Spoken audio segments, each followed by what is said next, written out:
Hi SobatKU, today's topic is how to make a short impactful talk.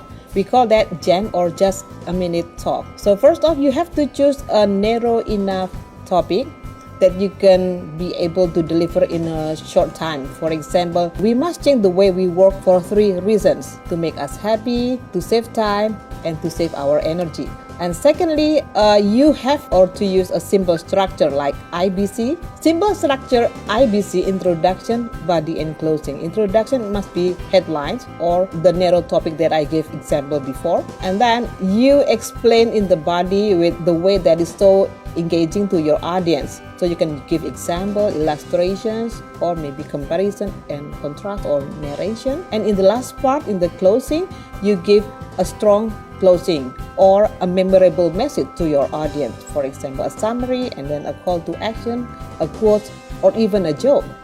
That way you can deliver a very impactful and memorable talk to your audience. That's all for today. See ya!